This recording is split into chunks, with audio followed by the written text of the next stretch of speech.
So I have access to a lot of players. So I would just get a bunch of autographed merchandise, like the cards I was just telling you about.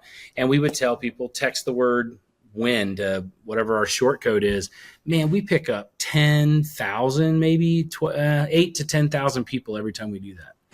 And it's just giveaways or freebies.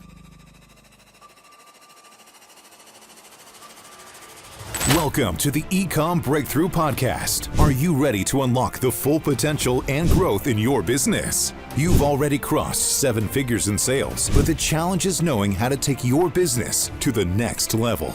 Welcome to the Ecomm Breakthrough Podcast. I'm your host, Josh Hadley, where I interview the top business leaders in e-commerce. Past guests include Kevin King, Michael E. Gerber, author of The E-Myth, and Stephen Pope from My Amazon Guy. Today, I'm speaking with Kris Dehnert, the CEO of Dugout Mugs, and it is a one-of-a-kind gift for baseball fans. Their flagship product, the Dugout Mug, is the barrel of a baseball bat, and it's a drinking mug as well. And it is considered one of the most unique premium gifts in the entire baseball industry. This episode is brought to you by Ecomm Breakthrough, where I specialize in investing in and scaling 7-figure e-commerce brands to 8 figures and beyond. If you're an ambitious e-commerce entrepreneur looking for a coach or mentor who can help you take your business to the next level, I bring hands-on experience, strategic insights, and the resources needed to fuel your growth. So if you or someone you know is ready to scale, looking for that coach or mentor, reach out to me directly at josh@ecommbreakthrough.com. That's ecom with 2 M's, and let's turn your dreams into reality. Today, I am super excited to introduce you all to Kris Dehnert. He is the owner of Dugout Mugs, Big Golf, and Dehnert Media. And he has been a digital entrepreneur since 2006, where he leveraged the power of a new site at the time called Facebook to revolutionize the gym industry. Since then, he boasts over $70 million in online sales. He is a 3-time Inc. 5000 finalist, and he's made the cover of Tampa Bay Business and Wealth magazine. He's been featured in Forbes and Entrepreneur Fast 50. He's also been seen on CBS Morning, Fox and Friends, World News Tonight, and Good Morning America. So with that introduction, welcome to the show, Kris. Thanks, dude. It makes me feel kind of special. I don't ever hear it all bunched together like that. It's pretty awesome. And then you're like, hey, this dude's pretty cool. I want to get to know this guy. No. Wait, that's me. That's me. Well, Kris, you've done some pretty incredible stuff. You and I met at a board of advisors mastermind event, and immediately I was like, all right, this dude's doing cool stuff. I'm trying to do cool stuff. We need to have some conversations, and here we are. Look at us boiled up to this point. So, Kris, you've got some wicked smart tactics that we're going to be sharing with the audience today. Knowing that a lot of our listeners are e-commerce brand owners, they've already hit 7 figures, primarily on Amazon. They're looking to make a shift to be more omni-channel, have success through email, have success on D2C, or even break into retail and things like that. Kris, what's a quick golden nugget that we can maybe get people salivating at what else you have to offer? And then we'll dive into your backstory and what brought you to where you are today. Well, I think it's kind of relevant to their industry, right? The industry, the product, and who their core customer is, because everything's changing. E-com's always changing, and I think back when I started, the direct to consumer, it's like DTC, the print on demand world, like that doesn't even exist the way it used to. So I don't know if there's a golden nugget, particularly outside of always be learning. Right. And it's not a tactic, but what I always tell people is constantly be reflecting, because if you're always aware of your true north, then you'll know if what you're doing is effective. Does that make sense? I think that's probably the advice that I wish more people gave more people is understand what a win is for you and what are your metrics, That's to me, these are the golden nuggets that help transform my world. It's perspective, and my backstory a little bit. So perspective is a big deal. And so I'm always trying to reflect more on what's happening and realize that how we approach that is the tactic, Yeah. I think that is an important, it's an important frame as we dive into your backstory too. Because it is all about having perspective, and it's all about having your true north and What is it that you set out to do when you originally began your e-commerce journey, right? And a lot of us get caught up in the numbers, and especially as you attend conferences and you hear this dude throwing out this number, and it's like, oh, how do I compete with that? And all of that. And it's like, yeah, but there's a plan for you. There's a place for you. There's a reason why you're learning what you're learning in your life right now. Which I think, like, when you have that in your mind, it adds a whole nother layer of like perspective, as you mentioned, and sense of accomplishment and joy just as we go through the journey. So, Kris, let's dive in. Like, why don't you walk us through like your journey in e-commerce? Like, you've been in digital marketing since really like digital marketing was a thing and Facebook was a thing. So yeah, man, tell us more about it. It's crazy. You know, when I think back, so I was kind of unemployable, right? You know, I wanted to do things my way, and nobody ever really wants that as a manager owner, especially the bad ones. They want it to be done their way. And I was in the gym industry. I'll fast forward to that, but I was in the gym industry, and it was just one-to-one. I was just selling stuff, right? Selling gym memberships. It's like, well, how can I do this more effectively, more efficiently to more people? And Facebook had just come out, and it was like 2006, 2007. And I found a way to just communicate with people online to bring them into the facility.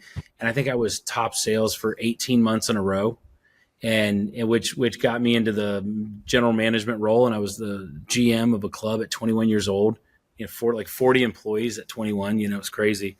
But, you know, I did that for a handful of years. And then I realized that, you know, the owner's not going to step aside and give me the place. So I had to kind of venture off and went into real estate. And that's where I got into, I kind of got into social media. I had a real estate coaching program where in 2008, if you want to think about that. So what it actually was is we were buying and flipping short sales. So it kind of was a good time for that. But through social media, from a social standpoint, I was more influential than the guys I'm not going to call them out because they ended up being clients of mine afterwards, but the guys with the TV shows and all this other. And I was further along than they were online. They're like, what is this kid doing? Right. And that led me into my first agency, to where I was just doing what I was doing for them, you know, 5, 8, 10 clients at, you know, anywhere from $6,000 to $10,000 a month. That's good money. That's really good money. And so that was my first agency. And I started collecting fan pages along the way. And at one point we had like 6 or 7 million fans on Facebook, back before they throttled everything. Right. And there was a print-on-demand T-shirt company that came out. It was called Teespring. Some people remember it, some don't, but some on this call probably do. So I was the guy that brought Teespring to the market back in like 2012, maybe, something like that. And because I had the biggest pages in the world for like Tim Tebow or Duck Dynasty or all this other stuff. So I just started asking them, like, what do you guys want? And they said, oh, we would love a T-shirt that said this. So I was like, did the T-shirt, posted over here, made $20,000 in a day. I'm like, okay, I'm paying attention now. And I think that's how I got into the e-com side. It's like, find out what people want, put it in front of them, do it again. It simply put, it was that. And back in the day, it was kind of simple. But then, as you know, things transpire, and the ads change and the platforms change and the saturation in the market.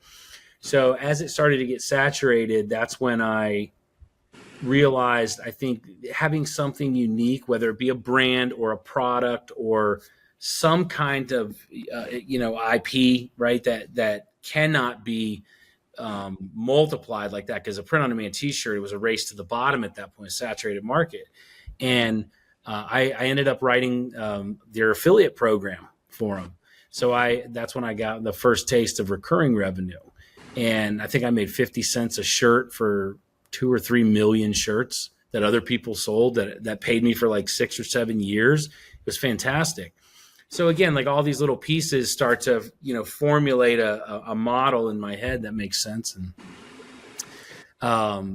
so a little after that, we made some money, I got into stupid investments, cannabis or restaurants or something stupid, and lost it, most of it. And then I got really sick. At one point, I was so busy, like chasing money, chasing fame, success, achievement, all this other. And I got really sick right after my little girl was born. She's 10 now. And I just disregarded my sickness. And I went to the Stanley Cup game the next day, and I borrowed my buddy's Ferrari so I can go to a meeting because it looked cool, and at my restaurant, which was a big deal. And hindsight, it should have killed me. It should have killed me a day or two in. A week later, when I went to the hospital, there was some divine intervention that took place, and they brought me back to reality, and it actually brought me to earth, which is cool. And then they saved my ass. And then next thing you know, I'm saying some prayers in a bed, like, get me out of this. I'm going to do things a little different. As cliche as that sounds, it's real, and I said, bring somebody in my path that needs my help with a project that I can impact, and this dude called me out of nowhere, and he's like, hey, I came up with this idea. I turned a bat into a mug. I'm like, all right. And I was like, that was weird. And anyway, we linked up and gave it a good 7-year run. And he was burned out at that point, which, he achieved what he took something from nothing to, a multi-million-dollar company, got married, kid, new home, everything. It's like, dude, go be burned out. You won. And I still feel like that. And we still chat, to this day, but I bought him out a little over a year ago. So now I'm kind of back in that, the kind of a restructuring phase. Like, what's the next iteration of Dugout Mugs? Is it more of an umbrella? Is it a gifting, empire versus a singular product or two or three? So that's kind of where I'm at now, but it's the journey, dude. And I think that's what people don't pay enough attention to. It's like, you're chasing success, but you are the success, right? The journey is, and again, it's a cliche, but it's real. When you really get in it and live it, it's real. So, yeah. No, I love that. And I think that the best mindset shift in the framework that I try to use even for myself is, am I better today than I was yesterday? Right. And it is really challenging. Here's one of the things I've always kind of found very challenging. And my wife's like, stop signing up for masterminds, because every time you come home and you're like, why am I not crushing it like this dude? Because I would go to these mastermind events and I would hear somebody, it's like they're making $100 million, right, in real estate. And I was like, why didn't I get into that, right? And he's some 25-year-old kid, right, that's just dominating it, right? Or you hear somebody else that's like crushing it with Bitcoin and rode the Bitcoin wave and literally has hundreds of millions of dollars just because of the Bitcoin wave, right? And I'm like, why can't I do this, right? And I think comparison is the thief of joy. Right. And you also have to understand, look, there is a plan, a tailored plan for every single person. And I think that business or whatever it is that we're doing, that's the vehicle of refinement for ourselves to become the best versions of ourselves that we can possibly become. And there's going to be a lot of winding paths throughout the way. But I feel like it's a perspective that allows you to sleep well at night, even when there's a bunch of dumpster fires going on in your business. Yeah. It's FOMO. I mean, if you want to, you're talking about a group of people, probably most of the ones listening on this call, that are good enough to do most things well. Right. So of course that's where FOMO is going to live the most is, oh, I could have done that. And you're probably right. You probably could have. Right. But I think what I try to advise people, again, I'm never going to be the guy that gives you all these tools in the tool belt to go do X. And some people need that. Cool, whatever. That ain't this. For me, I think it's the perspective that I try to focus on. So I don't know if you and I have ever had this chat, but about currency, just currency in general. And, currency, it's people think of cash, money, right? But currency, and even just the word current, right? It just goes and goes and goes. It's never yours. You get to borrow it. You get to turn with it. And the same thing with money, actually. It just have a turn with it. And then it goes back into the current. I think there are several different currencies that coexist simultaneously. Time, fulfillment, family, experiential living, cash, money, and you have to know which of these accounts are empty. And then every time it goes on around, does it drop a little bit into that account? Because sometimes your cash account, as you've been there, is not good, right? But you're super fulfilled. You got all the time. You're taking your kids to school every day. That account, that currency you're flush, you're rich in a lot of ways. And I think that's how I kind of avoid FOMO when the dumpster fires are happening. It's like, but that's not the currency that I value the most. The currency I value the most is time, it's peace, it's experiential living, the things I get to go do, right? Come on, the people I get to hang out with. I mean, look at this is chaos, right? But like that, these are the currencies that I value. And reflection and perspective is my point here. My long ass point is reflect more. If you reflect more on which currencies you're interested in accumulating, well, then you just build things accordingly. And I don't know. I think it brings a lot more peace and a little less FOMO. Yeah. So I love that, Kris. And I think that like tees up our conversation today really, really well, which is like the way you approach business now comes with a lot of perspective, right? You've done like the flashy things. You've made a lot of money. You've lost a lot of money, right? You've been on your deathbed and here you are today. Yeah. So it brings you perspective. And so as you approach Dugout Mugs now, how are you approaching it, and what's your business model? And I think that's the unique aspect that I want to share with our listeners here, because most of our listeners are on Amazon, and Amazon's a cruel mistress, right? Yes, they can bring you lots of traffic, but guess what? You're going to have lots of copycats, lots of knockoffs. There's going to be margin compression as Amazon continues to increase their fees, right? You don't have contact information with your customers, so like your hands are somewhat tied behind your back. So people are trying to like do more of the things that you've been doing your entire career, Kris, which is like digital marketing, owning your customer list and things like that. So maybe walk us through like what's your perspective now as you're building out Dugout Mugs? What are your revenue channels? Well, we're on Shopify. So I've always believed, I always called it data harvesting, right? Like how do I plant the seed, harvest the data, own the customer? And I mean, it's a much bigger conversation, and maybe we'll get into the whole thing. I don't know. I've always believed that how you do anything is how you do everything. And I value people and I value relationships in a very deep way. So when I look at my network, like literally next to me right now, Chris Sale, it's a baseball player. I got a stack of cards of his. I'm gonna get him his autograph just so I can give them away to people. Right. I have a huge box of cards over here for the Tampa Bay Rays because we go to the games and we just give them out to kids. Right. Like I want that to be who we are. Right. We have a very clear, and when you're in a product industry, especially in Amazon, right? I've never even really sold on Amazon. We've done 70 million bucks and not really even on Amazon, which is crazy. But, I feel like you get in the habit of just being a product in, product out. There's no face to it. There's no passion. There's barely customer service, probably AI, right? Whereas with us, we built a brand, we built a culture, and that is what I believe people get behind, right? So back to the data harvesting part from the very beginning, because Dugout's like my 9th company, right? Like, so I've been through it before. I believed in like the Tripwire campaign. Like, for example, this thing here, it's a baseball bat slice that we turned into a keychain, okay, with the Phillies on, whatever. The cost of this is so insignificant, I can give it away for those who don't know what a Tripwire is. I presume many do. But we would trip them into the system. We collect the customer data. We treat them with respect and bring them live interviews from Wade Boggs or Pete Rose when he was here, rest in peace, Rod Carew, whatever.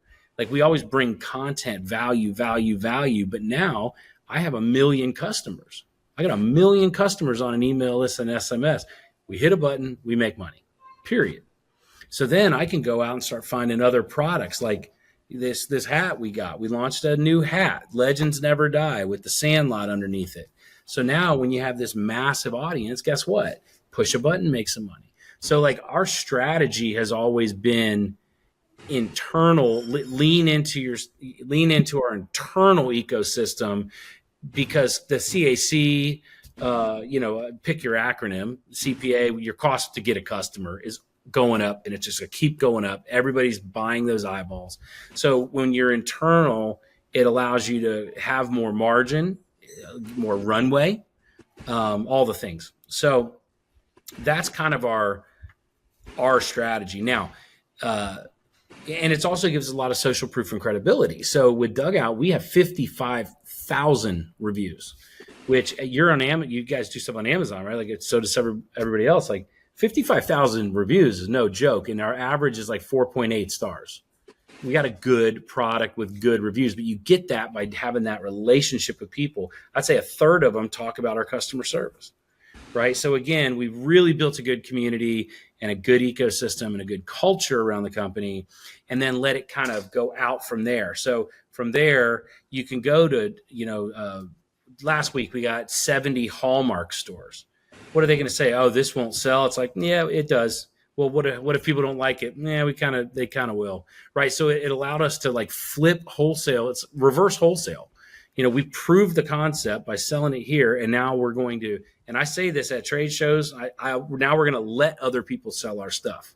Powerful word. Love that. This and this. We're 50 million in sales with this company. We're just going to let you sell it, right? We've established a high price point, price integrity's there. Now we're going to let you sell it and make the money so that we can keep doing what we do best. And we're like, okay. And we see probably a 50% conversion rate, which is wild.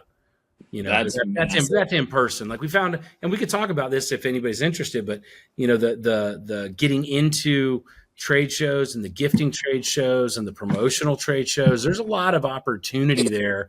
And even more so for us because, we have a patented product. We have several patents. We have several trademarks. We're not going to get ripped off like some other companies do. In that case, it's even more important from a speed to market principle because if you claim that market share, you're going to get ripped off. It's inevitable, but you own the market, right? And that's a speed to market principle for sure. Yeah. Kris, so many different avenues we can go down here, but I think one of the most valuable avenues that you just talked about is like, imagine if you have $1 million or 1 million customers on your email list, and all you have to do is come out with a new product and those people are going to buy. Yes. Now you painted a picture that's like, oh, that's very easy. That's rosy. Like all I have to do is go get 1 million people. They're hungry. They're waiting for me to launch my next product and they're eagerly going to buy. Now I know that doesn't happen overnight. And I know that there's a lot of there's things that you have to do to nurture and lead people up into that point where they are a hungry, raving fan base. So, Kris, maybe let's double down there for right now. So let's say I've got an Amazon brand owner that wants to scale off of Amazon. They love the idea of having a raving fan base because when they launch a product, whether they launch it on Shopify or Amazon, they could tell their customers or their audience, come find me here. So how would you go about, consulting or coaching somebody based on everything you've already done multiple times in the past to build a raving fan base? If that were me, there's two things I would do. One of them, and again, you'd have to adjust this to your business. But what we did, I don't even have them with me. We have a QR code. It's inside the mug. I don't have one, but normally inside we put a welcome thing. It's like, hey, a little bit about the company. It's a QR code, and it said activate your lifetime warranty, right? And they scan the QR code to activate the lifetime warranty. We probably see a 40% take rate on that, and it's just opting them in to email and SMS, and that's a great way. So we do deals on CBS and Fox and Friends and Good Morning America and The View, and they'd have their own distribution system similar to Amazon, right? Or HSN or whatever. They're very particular about you promoting because they have to protect their customer. So a great easy way around that is to do activate your lifetime warranty. Now, we know most people aren't going to ever do anything with a lifetime warranty, but you're capturing the data. That's a big one. The other is gamification. I don't know if you've heard that term before. Yeah. Uh-huh. I love gamification. I've been doing that. I'm not even kidding, for 12 years, probably, back before it was even cooler, a buzzword. And I did it with my Duck Dynasty page, right? The biggest page in the world for Uncle Si from Duck Dynasty. And I would do this. I called it a duck hunt.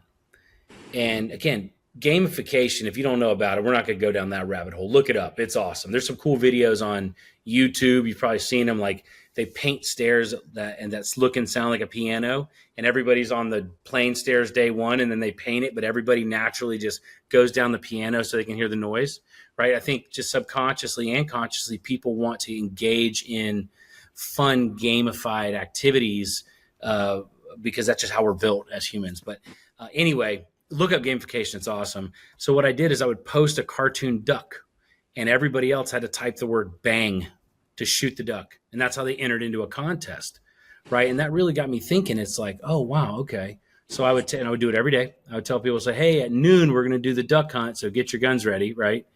And I'd post a picture of me like this and get your guns ready and get ready, whatever. And then at 12 or at 11:55, I would drop a shirt. Everybody's there, right, ready to go, and then I would just drop a shirt instead. They would buy the shirt, and then at noon we would do that duck hunt, and I would give away some tchotchke, right? It was pretty cool.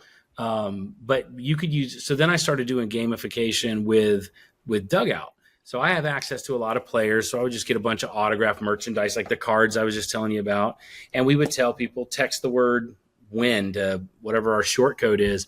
Man, we pick up 10,000, maybe 8 to 10,000 people every time we do that. And it's just giveaways or freebies or, you know what? I wasn't going to pull it out, but I'm going to pull it out and show you. So I got this thing behind my desk. I'm going to leave that right there as a reminder for gamification. Oh, you can't see it. Let's see. Can you see that? Yes. Yep. We can see that. Yep. Yeah, so again, like, I practice what I preach. A spin wheel where it's like, hey, I just jump on Instagram, spin the wheel, if you pick the right team, but with the engagement. So long story short, what it is those are two ways that I harvest data seamlessly, right? One through their distribution and scanning the code, and the other is through just gamification and just differentiating your approach a little bit. Really goes a long way, man. So you're saying, like, with the gamification, are you posting just on Facebook and you're hoping people share it on Facebook to then get more opt-ins? I've even run ads to it. You know, Okay. we gave away World Series tickets, a big screen TV, and a $200 bar tab. Okay. Right. And then we would run ads to that campaign, and we would run it for, like, now to get the playoffs about to start. Yeah. And we would do that. It was pretty cool. So you can get creative with it. And a lot of times, especially if you're importing products and everything else, your cost of goods is pretty insignificant. I mean, this thing right here, all in, maybe cost me, with the key ring on it, it's like 30 cents, 40 cents with the royalty and everything, 50 cents maybe. So I can give these away like Skittles, and just for 50 cents, I'll pay 50 cents for a customer all day. All day. Right. So that's how I would do it, is the Tripwire gamification and Tripwire to get them into the ecosystem. And it's allowed us to build a big audience. I mean, and to have an audience that size, and our open rate is over 52%, something like that. That's unreal. It's unbelievable. Okay. So but let me add one thing to that. So when it comes to email, if you can't sell it, don't give it away. Remember that. If you can't sell it, don't give it away, because that's everybody's problem. They just find this crap, and it's like, I got 2 kids, man. My house is covered in crap. You got kids, your house is covered in crap. It's what it is. So, like, we don't need more, right? So if you can't sell it, don't give it away. That's a great value tip to keeping your customer base happy when you do these kinds of things. Yeah. I love that. Great advice and recommendation there. So let's say I've got people on my list now, right? They either came through the warranty, or they came through on a giveaway ad, right, on Facebook. They're on my email list. Now what? Well, they're very different people. I think segmentation, number one, comes between your last question and this question. Yeah, that's Understanding who is where. A 42-year-old woman is the number one buyer of my product, by the way. We know that. So my next point is ask. So we're going to come back to that. But a 42-year-old woman is the number one buyer of my product. Well, why in the world is that? And if you think about it, you're like, oh, I could see that. The husband that has everything, what can I possibly get him? 5th anniversary, we got married in our 30s. 5th anniversaries would. Getting married, groomsmen gifts, wedding gifts, buying it for their kid or graduation gifts or whatever. It kind of fits into that. So understanding who is where on your list is super important. We segment by team. So we know there's 30 MLB teams. So we know who buys which teams. And we also know through SurveyMonkey or just gathering the data, which we are still going to touch on. Gathering the data has been so important because we know that 83% of the time our products are purchased as a gift. Okay. And our reorder rate, our customer reorder rate is a little over 20%. So that means 1 in 5 orders is already a customer. Well, why on earth would that be? Well, it's because they gifted a product and the gift recipient had such a response that the gift giver is going to continue to go back to that well because they know it's a win, right? So now with that in mind, list A, let's just call them list A, the gift buyers, the 42-year-old women, 35 to 55 audience with the expendable cash to buy an $80 cup during gifting seasons. Now we know when to go hard in the paint. It's Mother's Day. It's Father's Day. It is playoffs. It is wedding season. It's Black Friday and Christmas. The rest of that time, because I'm a businessman, so I look at it, and especially since I took over the company, in Q1, there's not a lot of gifting opportunities, right? Valentine's Day, okay, probably we do a little bit. But January, February, the first 6 weeks of the year, we go hard in trade shows, right? Because the same people that are buying in our Q2 are buying in retail Q2. So we spend the entire Q1 loading up our partners for Q2 so that they handle the brick and mortar, we handle the e-com, and then we go back into our cocoon for Q3, the dog days of summer, travel ball, sure, we're going to do travel ball stuff, corporate gifting, because they plan that 6 months before Christmas. And then we go back into the trade show circuit now, June, July.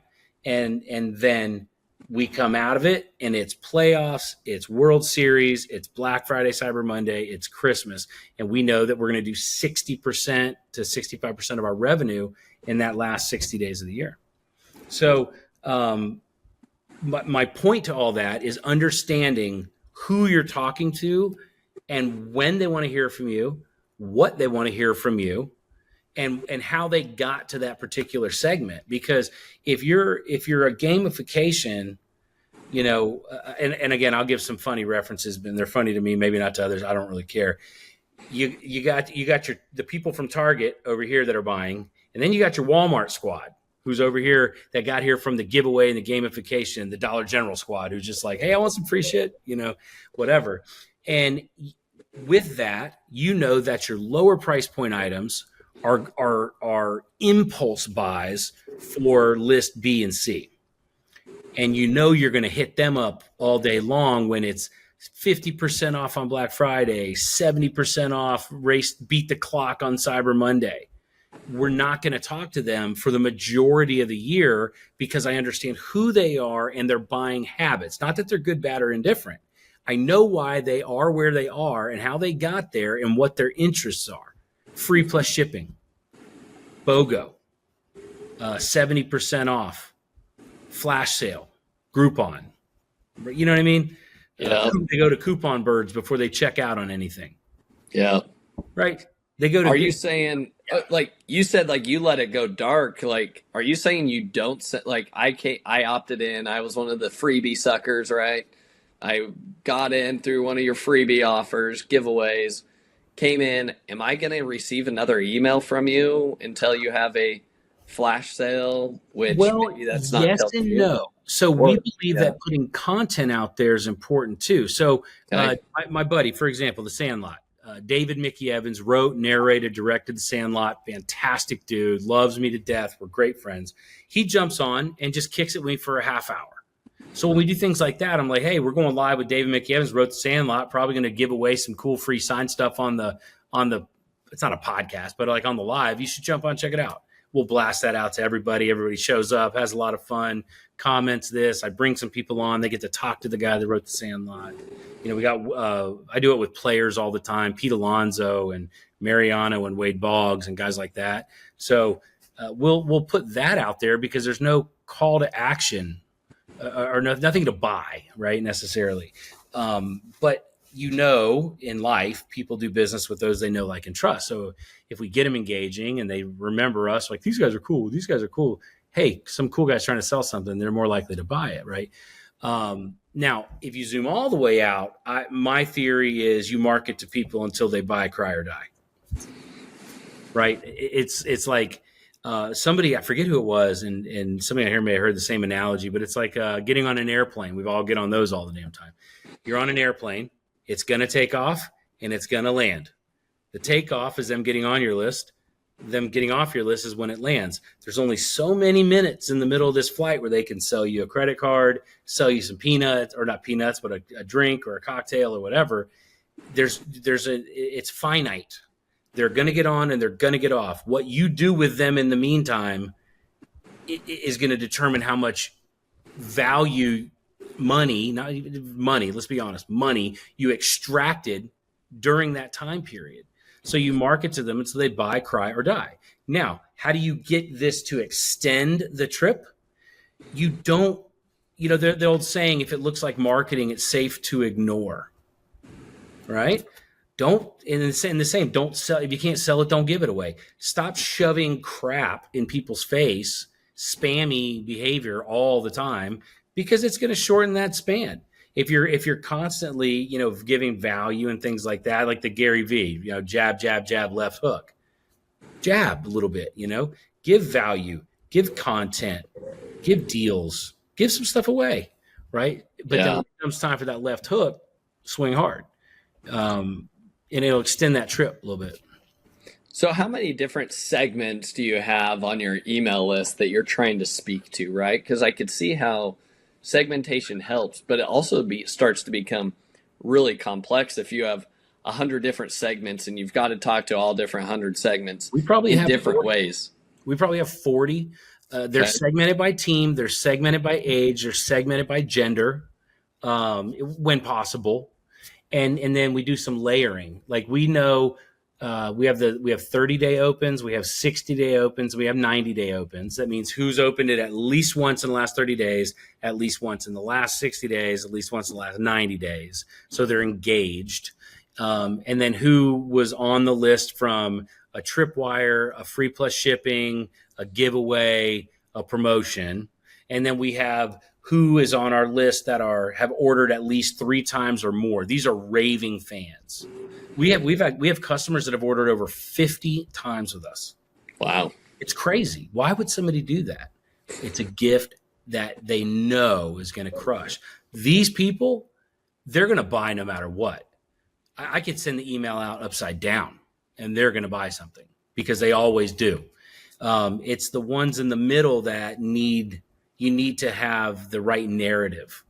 And honestly, a good funnel. The tripwire stuff, fantastic for a funnel. They get in on something free. And then obviously we hit them with an order bump right off the bat, OCU or, one-click upsell or some kind of order bump. It's like, hey, we're already shipping you something. We're already giving you free shipping. If you want to throw a mug in there to see what that's all about, how about we do half off if you add it to your order right now? You know how order bumps work. So, we'll get some action on that, but you get them right into a funnel where it's just like content, offer, content, offer, follow up, 2 weeks, follow up, a 30, 60, 90 after that to just kind of keep them engaged. And then you purge the list, because you're not going to pay to keep them there if they're not any good. So I love that. And you're using Shopify. Who are you using for your email service provider? Is it Klaviyo? Klaviyo and Go High Level. My CMO Jim, he likes Go High Level, and there's some cool features that we're leaning into with Go High Level. I also have something called Yotpo, YOTPO. We use Yotpo for our like reviews and stuff, but it's a pretty robust program. We don't use it to its full capacity. That's my fault, but Yotpo is a pretty cool program that we do a lot of outreach. So like we have all these automations that when people buy 7 days out, it says, hey, you should have got your order already. What do you think? And it prompts. That's why we have so many reviews, is because Yotpo just, Amazon does it on automation, but it's a little more custom, a little more user-friendly on our side, that to me, because I use it. So those three in particular probably are our go-to. Okay. That makes a lot of sense. Give me some ideas of like... Emotive. And I use Emotive. For SMS. But there's all kinds of, yeah, and they're all negotiable. So get a good price. Okay. Do you think that Klaviyo is worth all their recent price increases as well? Well, I don't know. And here's why. It's because that's not my lane. I think it's really important for people to understand what they're good at, and way more importantly, what they're not good at. And one of the things I'm not good at is SOPs, tech, and platforms, which is funny because I make my money online. But again, I got some great people in place that handle that. What I'm good at is sales, promotion, negotiation, contracts, and understanding people and connecting with people. Like that's where I live. And then I let them handle what they handle. Love that. Yeah, I think that's ultimately what every business owner needs to do, is like specialize in what you need to specialize in, right? What's your gift? Now, Kris, as we wrap up that email conversation, what are the content ideas that you can send out, right? Like the Gary Vaynerchuk jab, jab, jab, right hook. Mm-hmm. The right hook's the offer, right? When you're sending something for people to buy, that's the offer. So you talked about like, hey, bringing the director of the Sandlot on, hey, email goes out, join us live on this time, right? That's good content, right? There's a jab. What are some other jabs that you've seen that have been effective that allow you to deepen that relationship with somebody so that when the offer presents itself, you get the people that will buy 50 times? Well, that's a loaded question for me because it's easy. There's baseball games every single day. Aaron Judge hits 3 home runs in a game. Be the first. So we did it, and I'm going to back it up just a touch. We did a deep data dive into our customers, right? I have a 65-page report. It's a few years old now, but we had a 65-page report that is everything you could imagine. It spidered the web and crawled and followed our people. We uploaded our audience, and it chased them around for a month, and then took all that data, combined it, and pie charted everything out. The biggest driver for our people was first to know, first to buy. They want to be the one in the friend group that, hey, did you hear about this, this, and this? The recognition that comes with that. That was a big thing for our particular audience. So we know that if we can, not that Pete Rose passing was, obviously a good thing, but we worked with Pete a lot. I went on live and I talked about Pete and my relationship with Pete and what we got a chance to do together. And I commended him, wished his family the best and stuff like that. Not that we're breaking news, but if they know that they can get updates in and around baseball from us, it's a no-brainer. And with AI now, I mean, please, you could get that done easily. Write me 5, compare these top players from the 50s, 60s, 70s, 80s, and 90s and give me an article about it. And it's like, Mickey Mantle and Ken Griffey Jr., what's the similarity? And we post a blog that AI wrote. It's something that is content-based. Promotions. One of the things I've been doing, and it probably will be relevant to some folks on here, is Shopify Collective. We talked about Shopify Collective, right? I could offer something if you had baseball related, whatever, right? We could literally put it on, like I have a guy that makes my hats. He dropped a bunch of other hats, and I was like, oh, cool, let's put them in collective. So boom, and I launched 25 hats on my site. So we sent an email out and said, hey, not mugs, but you need to check this out. Everybody's always asking where these hats are coming from that I'm wearing. Here's where you can find them. And it's a link to our site. They buy it. We make the commission. And just, so there's a lot of ways what I'm doing.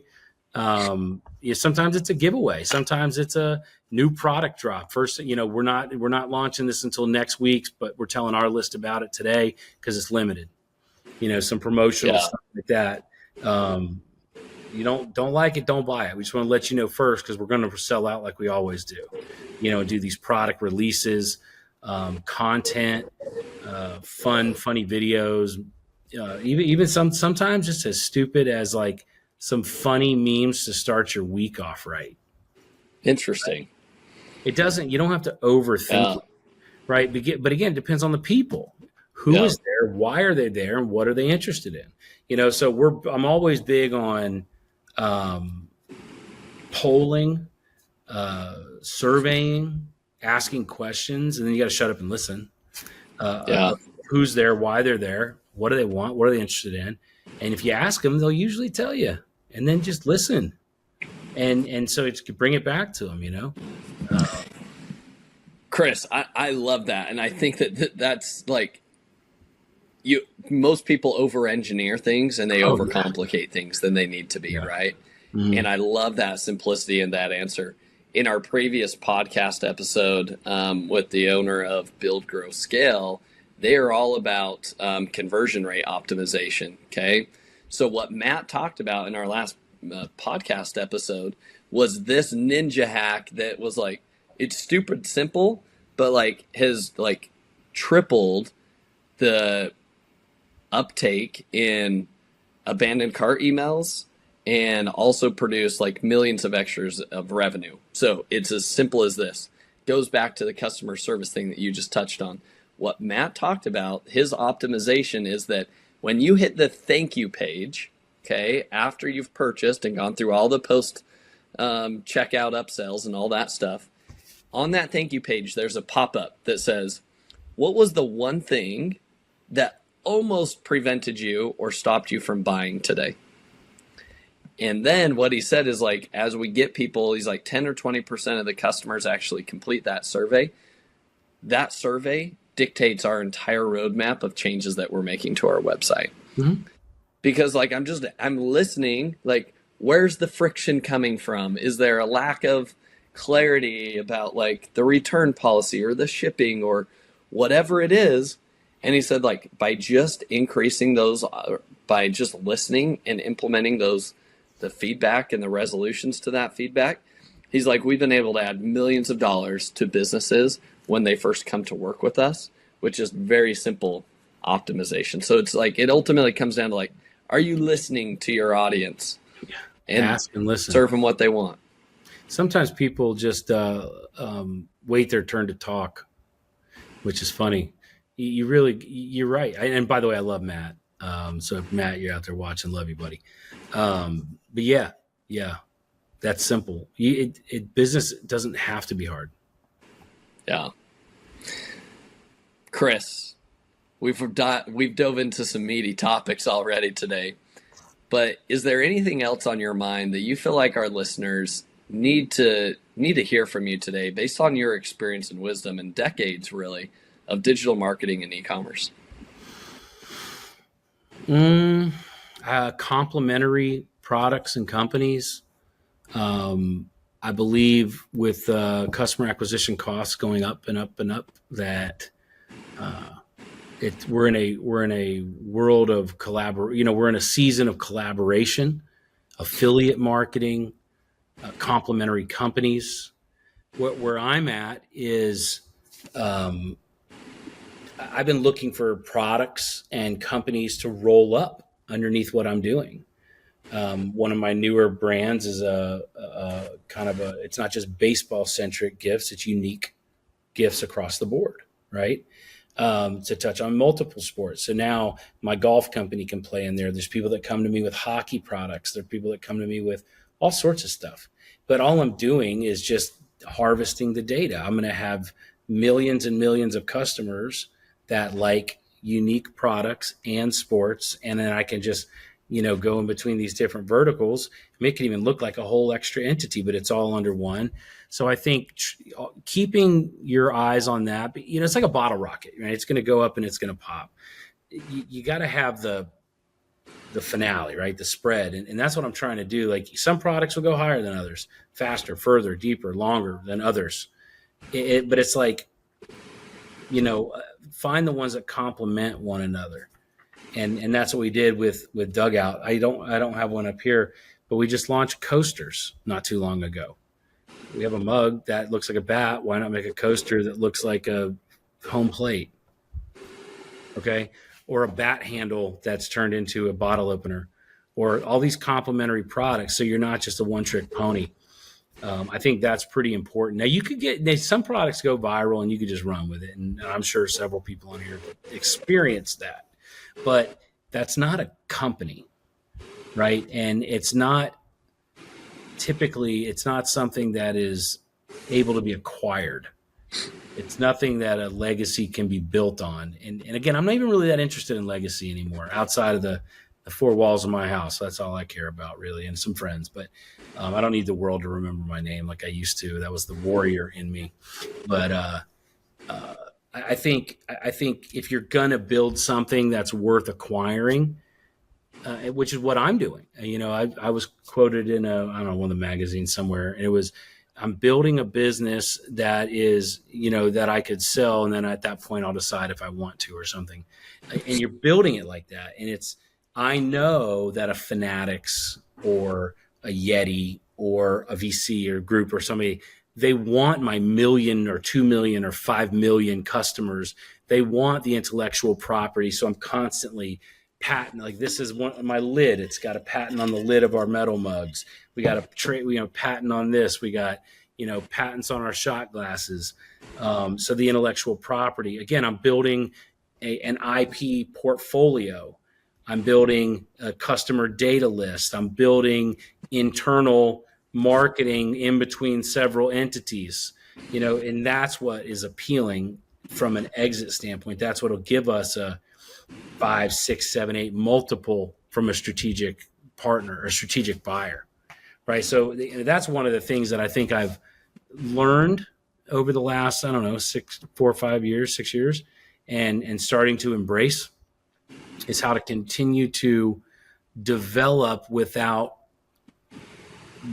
getting too far off track from your core competency. And you know what I mean? Like, we make baseball bat themed barwares and unique fun gifts for baseball fans. Well, that doesn't have to just be a mug.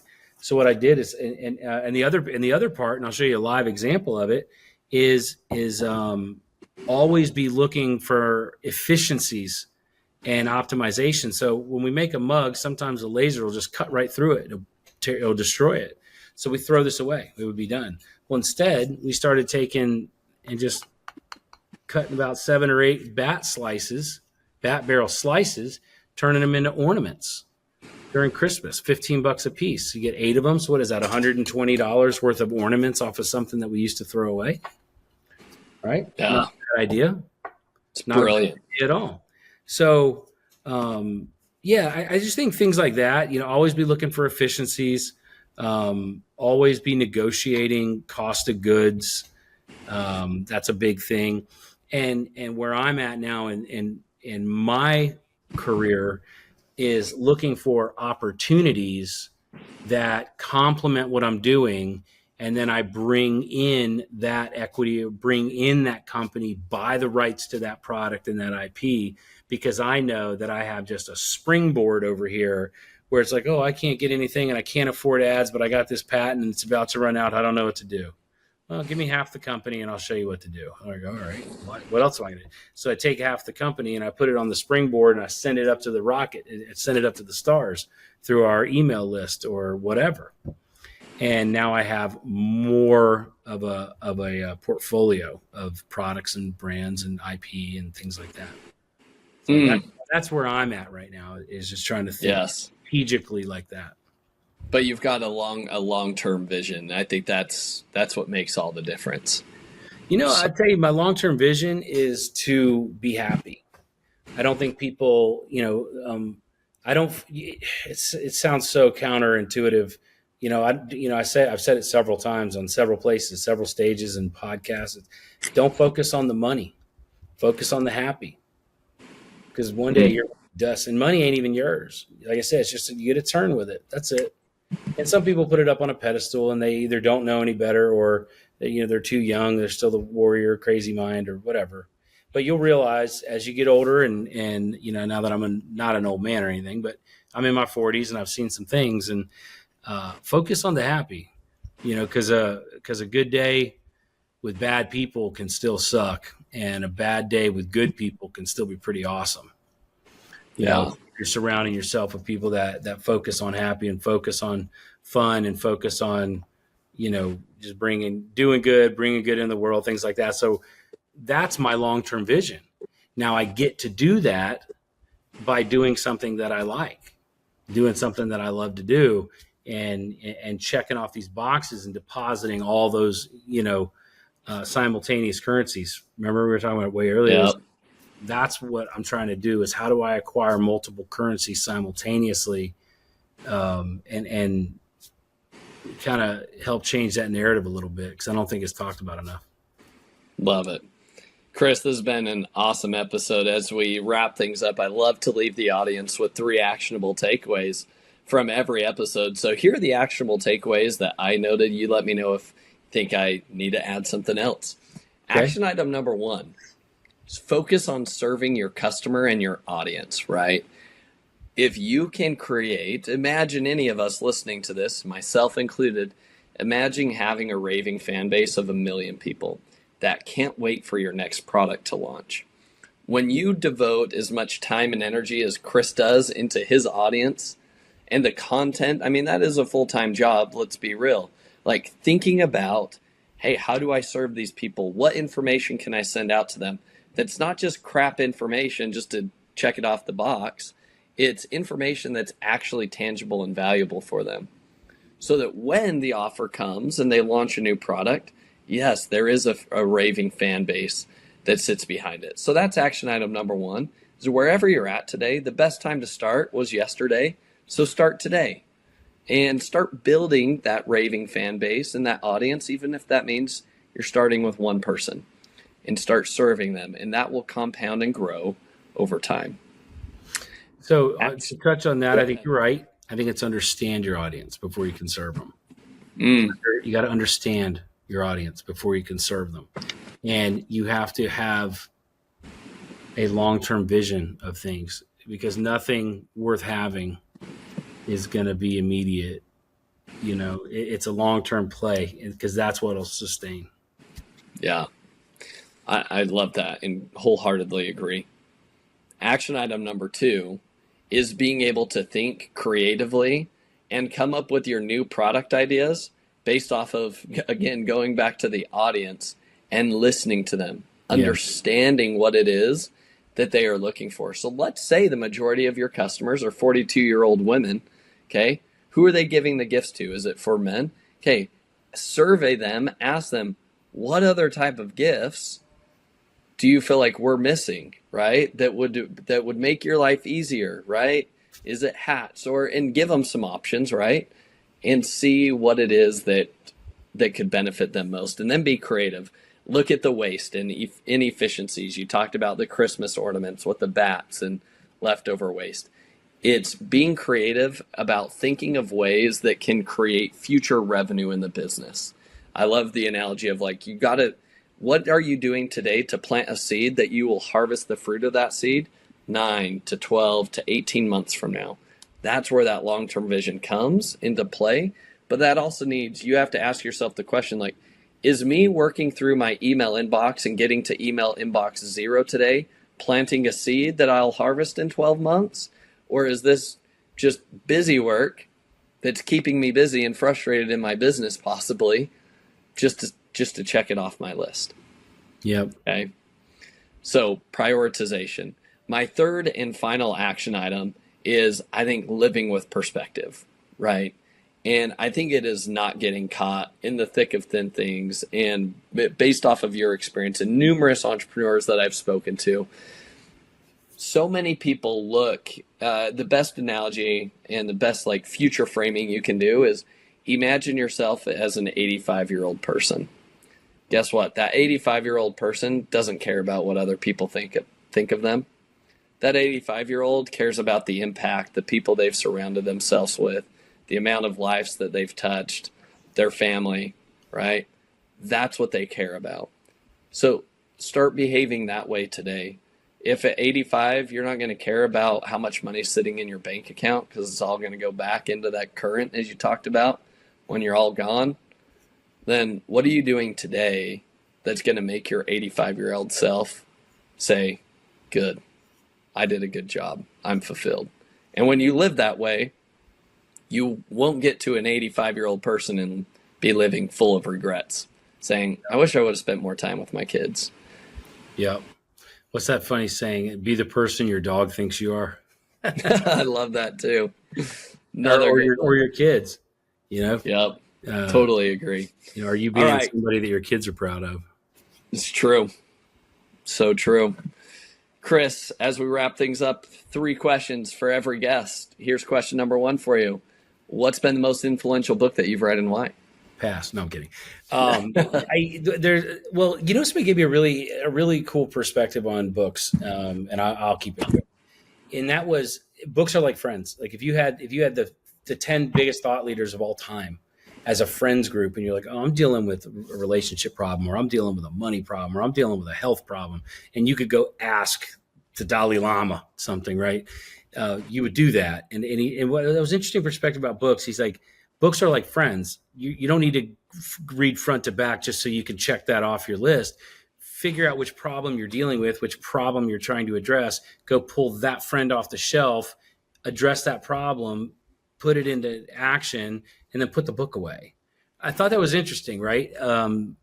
Somebody's resonated. That's a great, I love that frame. Yeah. And so I you know me a bit. 4-Hour Work Week, really, I enjoyed that. And then Start With Why by Simon Sinek, I think was a pretty cool one too. And then The One Thing by Gary Keller. You know, what's the one thing that you could focus on that makes everything else irrelevant? But I think those kind of sum up me a little bit. I listen to books a little bit more recently. Again, exactly what I just said at the beginning. More recently, I'm listening like, how do I not, or what is it? It was right next to me. I'll show you right here. Hold On to Your Kids. Strong Father, Strong Daughter. Like these are the books that I'm interested in now because that's the stage in my life in which I'm paying attention to. So good words of wisdom. All right. Question number 2. What's your favorite AI tool or ChatGPT prompt that you've been using?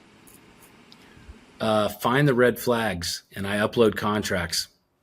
Love it.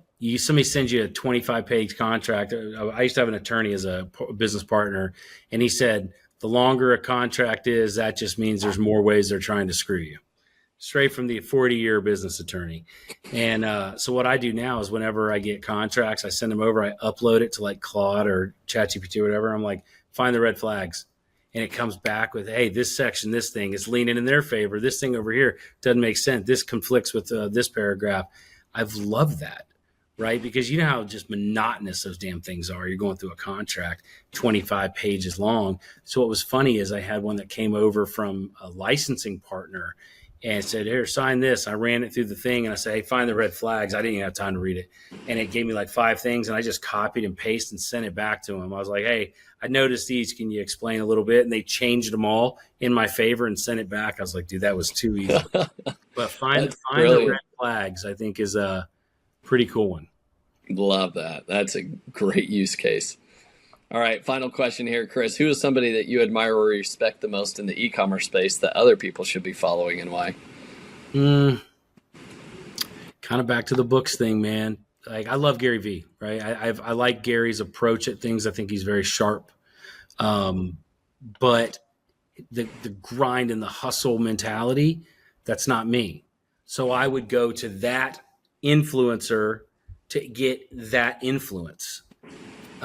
Just like our mastermind, there's several people in the mastermind. Some I really admire for their family values and who they are. Some I really value their negotiation and deal-making skills. So I go to certain influencers based on the influence they have, if that makes sense. So I do like Gary. He and I have some similarities and some understanding. Jesse Itzler, he's not like e-com necessarily. Matt and Tanner are great dudes. There's a ton, man. Yeah. It's to each his own. To each his own. If you want somebody that's faith-based, you can find him. If you want somebody that's grind hustle, you can find him. If you want somebody that's captain outsource, you can find him. But me, if I had to pick one, probably Gary. Yeah. Love it. Another good recommendation. Kris, if people want to learn more about you, they want to follow your journey, check out your cool Dugout Mugs, where can they find you at? It's dugoutmugs.com. You can't miss it. We're the only ones, and we're doing the hell out of it. So you can find us there. Big Golf. That's my newer venture. A lot of fun with Big Golf, BIGG Golf. And then LinkedIn, all my socials are private. I don't need the following. I don't need the accolades. I don't need the social proof and credibility anymore. I don't want it.